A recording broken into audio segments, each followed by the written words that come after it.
Night of Champions.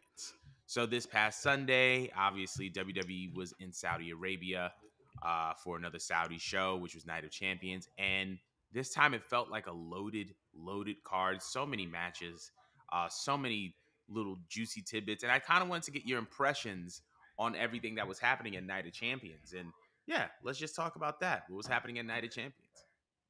Oh my god, like yeah, if NXT didn't happen, it definitely wouldn't have been the talk of the whole entire weekend because that pay-per-view was actually too good. I didn't expect it to be that good. I really did not. Everything was perfectly timed. I think the order of the matches was perfect. It was definitely shocking. A lot of swerves happened during that whole pay-per-view.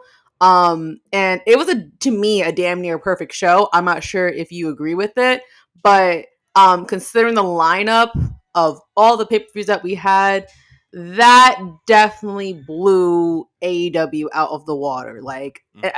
Hunter was very calculated during this pay-per-view. And I almost felt like he was listening to us because like, bitch, I won a little bit. All right. Y'all heard me bitch about Natty. I went to go pee while y'all was in the space, came back. I didn't get to come back actually. I don't think I got to hit the flush. And I heard the bell. I was like, this is perfect. Ow. From top to bottom, left to right. It is perfect. What was your impressions? So I agree with you. I think this was the perfect show. I think that this and Mania Night One were probably the best shows of the year thus far. Mm-hmm. Um, as far as premium live events, like you said, there were a lot of surprises, a lot of swerves. Obviously, um, the bloodline kind of ending of the show was absolutely perfect, Shit was and like cold. seeing them unravel gradually in each show. It's each premium live event, something serves as a major turning point. I think is just a testament to how beautiful this storyline is. Like the Jimmy super kick, him looking at Jay feeling torn, and just seeing member after member kind of head out of there. I think it's a beautiful thing. I think that the Zoe Stark surprise was definitely a big surprise for me. I was not expecting Zoe Starks at all for anything, um, but I felt like that those were really good surprises at the end of the show as far as Zoe, as far as the Bloodline, How about that and there was, opener? oh my God, AJ and Seth. It was everything we wanted it to be. It was everything we wanted it to be. It was a solid in ring classic. Um, I think that the right person won. I'm glad that Seth won the world title. I think he is a perfect inaugural champion, especially if he's going to be on Raw. There's so many matchups that I cannot wait for. Him and Finn are like at the top of my list, but Dude, yeah, that belt there's grew on me. Seeing on it did, Monday wrapped around Seth. It and looks you so know what good it on is. him. Okay. I think, and that was I was about to say something about the belt too. I feel like we looked at the belt, and because it wasn't on a person, it was like, this is not good looking. But like after seeing it on Seth, it's like, okay, they knew what they were doing. This looks good. I was gonna ask your Yeah. impressions about that Seth and AJ match though. Oh no, that match was fucking amazing. Like it was so good to the point that my drunk ass off tequila was like so like focused. Like y'all was going off on the space about something, but I was locked in on this match because like I don't know, it's one of those matches where I'm not sure how many times they did verse each other, but like it's like two perfect wrestlers. Like you could have had a Yeah. more perfect situation than Seth and AJ, and I loved it. I love the pacing. I love how they gave this match just like the time that it deserved. You know what I mean? Considering that it's going to be a big title on the show obviously, and you know that Roman's not going to give up the main event spot. So I feel like putting in the beginning was an excellent idea, even though some people think that it should have just went on at the end. No, honestly, I think it was the perfect opener. Great fucking match. I even liked the ending to it. My corny ass even popped for the pedigree. I was like, like Hunter had to get that one in there. And he Of came course. out and he hugged Seth like he was his son. And it was just like like a moment. It was just like a moment, and you saw it in Seth's eyes that like he worked his ass off for moments like this. And it's crazy because Seth's been around for like over a decade. You know Yeah, what I mean? But he's like, to me, he's kind of like our the guy. You know, yeah, like it's interesting to see the way they book him and Roman. You got like the stories coming out of Roman in terms of just like everything that pertains to being, like, as you say, like the overall perfect wrestler. Like Steph got that. Like he's putting over people, he's putting over this belt, and like you said, I'm just excited for like the future matchups that they have going on and going forward. What were your impressions about this match? so I think it was. I think I already gave mine. I think it was a great match. But what I was gonna say was the callback at the end of that world title match when Seth and Hunter were in the ring. I noticed that it was a callback to when Seth won the NXT championship, Oh, I didn't catch because that. at when Seth became the first NXT champion, the two people that were out in the ring were Triple H and Dusty.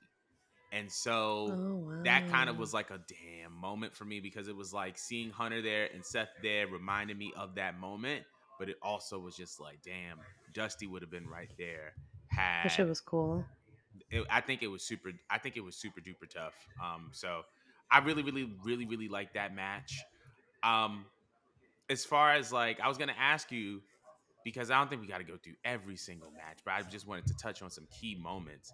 Um, how did you feel about Sammy and him introducing himself in Arabic and him wearing the That was so fucking cool. I was not expecting that. And like I love the way he just piped Paul Heyman the fuck up with it. And he right? got the crowd going. And it threw me off too because there was so much controversy about like allowing Sammy to do these type of shows. And it's just like this guy is such a baby face wherever he goes. The crowd ate that the fuck up. I loved it. It was such a Sammy thing to do, but I didn't like expect him to actually like do that. Like that was not like in the realm of my consciousness of like possibilities what's going to happen while Sammy's here. So I thought that was super duper cool. It made for a funny but like very interesting moment. He's so cultured. I love him so much. He's great. Um, I want to get my opinions for like the match, but I want to hear what you have to say about Sammy. So I think it was a beautiful moment, and there was a point in time during the show where, um, they kind of not panned the camera, but the camera was on Roman as Sammy came in the ring, and Roman was smiling, and I Mm. was like, it's genius because it could be a sarcastic smile, but I feel like Roman was legitimately happy for Sammy, because like you think about it, like he wasn't able to do these type of shows because of just the controversy surrounding it, him being Muslim. I think he just kind of wanted to stay out of that area, considering all the conflicts that were happening. But to see him in that gear, you know, in the main event, wrestling alongside his best friend, that's a moment. You know what I mean? And that's the type of stuff that you get into the industry for. And even with that, him introducing himself in Arabic, I thought was just like a really amazing touch.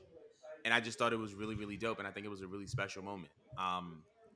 That's how I felt about like that moment. But I guess the match is is what we definitely want to touch on. So I was gonna ask you, how did you feel about the match?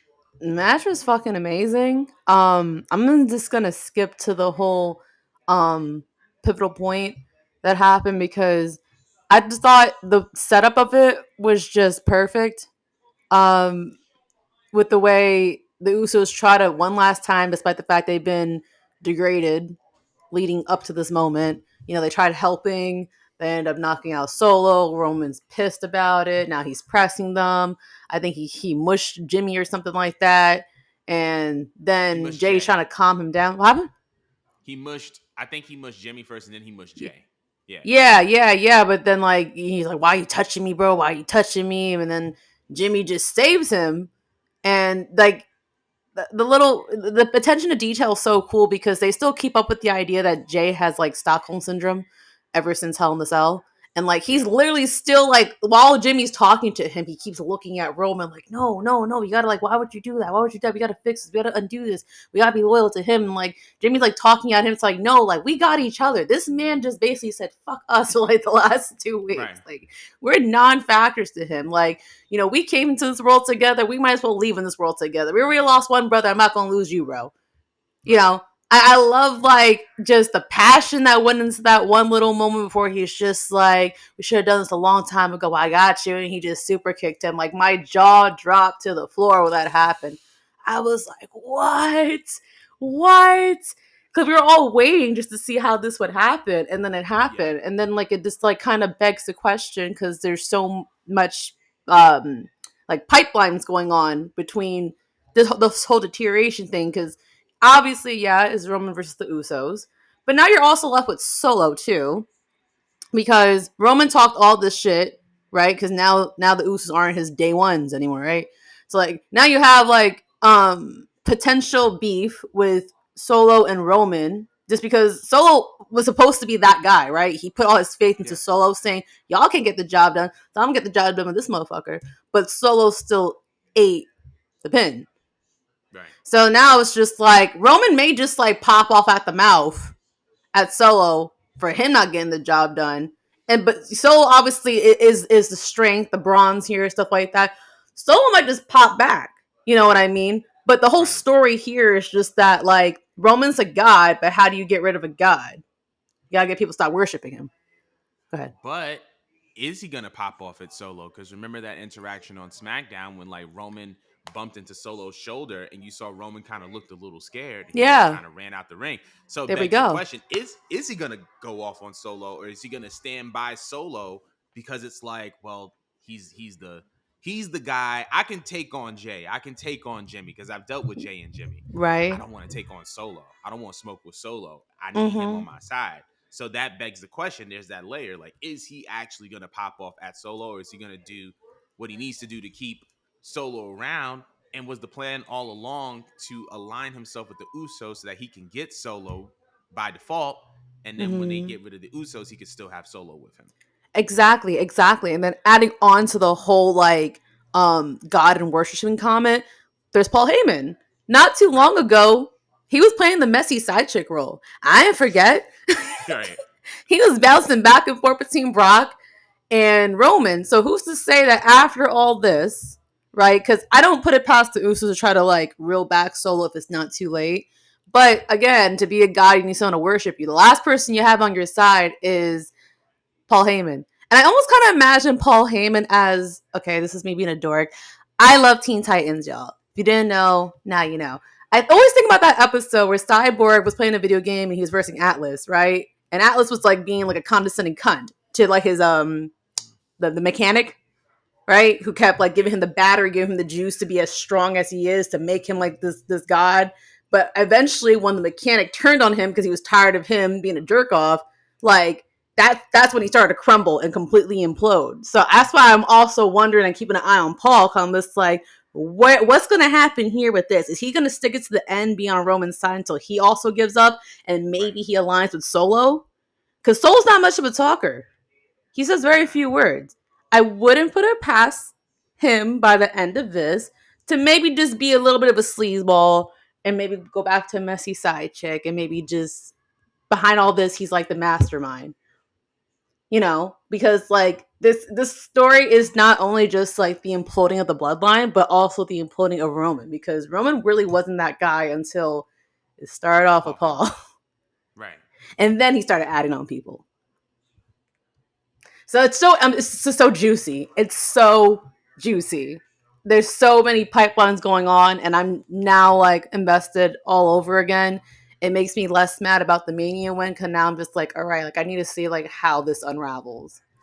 I was about to say the same thing. Like now that we have all this story, it's like, okay, now Cody losing at Mania kind of makes sense. Because would we be this invested if Roman didn't have the belt? Mm-hmm. If Roman wasn't, if Roman wasn't still, if Roman has the belt, he still has that power. He still has that control. And so now we get to see the unraveling.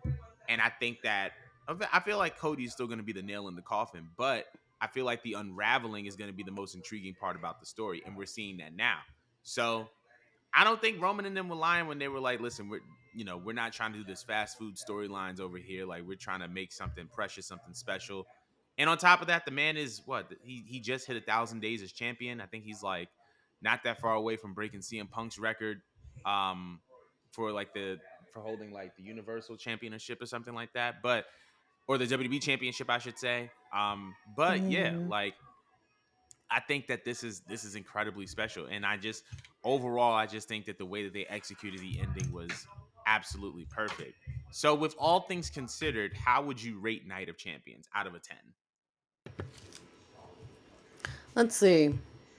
Cody went over. Trish looked great. Got some cheeks. Kana went over. Natty wrestled for like 5 seconds. Bomb ass ending. I think I skipped over a match. Ali and Gunther went the fuck off. And They then we went got off, amazing yeah. storytelling. There was no misses. There's nothing to complain about. So, I Right. mean, it might be exaggeration, but I think it was a perfect pay per view. So I'm going to give it a 10 out of 10. I Bite me, love wow. Marks. That's a first. A 10 out of 10 from Mo. I'm gonna Yes. agree with you. I feel like there were no misses. I feel like people gave a lot of crap about the Cody and Brock ending, but I feel Oh, I like missed the match. Yeah. Yeah. All right. because Cody kind of fainted. But I feel like that's what needed to happen because it kept Cody looking strong. Like he didn't tap out, he didn't get pinned, he didn't look weak. And I feel like they're trying to make Cody into a strong baby face and a resilient one. So the fact that he lost the match by fainting actually made sense to me. But like I love the way that that happened. I love the world title opener. I loved how Asuka won because Asuka used a new way to win with her mist. That was like genius, and it still made Bianca look strong because she like instead of blowing it out, she just put it in her eye. She's put it in her eye, so she still you know the mist was still effective. Honestly, I'm gonna go with you. I think it's a 10 out of 10 as well. Also, before we move on, I wanted to add about the whole Bianca situation, Yeah. Yeah. and I want to get your opinions on it. I didn't mind seeing Bianca Belair lose because ultimately, all championship reigns have to come to an end. And I don't think that there was anybody on that roster that would believably take down Bianca besides Asuka. I mean maybe it could have happened at Mania, but I feel like the Mania win was just like the all right, I beat Asuka. So and if Asuka spins the block and wins, it's like all right, then she gets her W, she gets her lick back. But like I feel like people were like really like, oh, Bianca can't lose. It's like, well, eventually she's gonna have to lose, and if she doesn't lose, people are gonna complain that the reign is getting stale. So it's like, just do it now. But I wanted to know your opinion on that, on Bianca taking the L. Do you think it I'm a was good huge for her? Bianca. I'm sorry. I cut you off. Um, I'm a huge Bianca Belair fan. And I even agree that her reign was going on too long and it was making everything stale. And I knew that it had to come to an end based off of the last pay per view when she was actually getting booed by the Puerto Ricans. Like, Mm, I understand that, yeah, Eel was white hot, but like she's still the baby face. She's still the face of the company. You don't want to ever like overstay your welcome. You know what I mean? Like you still want her to come off like fresh and fun, and there's only so many ways you could portray a baby face and do a long reign before people start hating you. You could always mm, like mix it up more when you're a heel, but as a baby face, it's very hard because at some point we're gonna get tired, you know. And it made me upset that people were getting tired. However, I did understand that on like a PR standpoint and marketing standpoint why Bianca was the girl. So I feel like there was no reason, and I agree with Jordan by the way with Oscar kind of going over for two reasons. A, I felt like she should have went over at Mania, but I gave it a pass because of what I just said. But like, you don't sit there and you like bring back this badass character that was like this like that was this big thing in Japan that kind of like made Asuka who she is or what she's most memorable for, and you kind of just bury it twice. Like if you did it twice, then I definitely would have got the pitchfork out for Triple H because you don't do that. At that point, you might as well have kept her as Asuka. Um, but I felt like this was a nice way to reestablish the character. By the way, shout out to Asuka's gear. She had the best gear of the fucking night. Like it that Tracksuit outfit style. was yeah, that outfit was immaculate. It was so majestic looking. It was so detailed orientated. I loved it so much.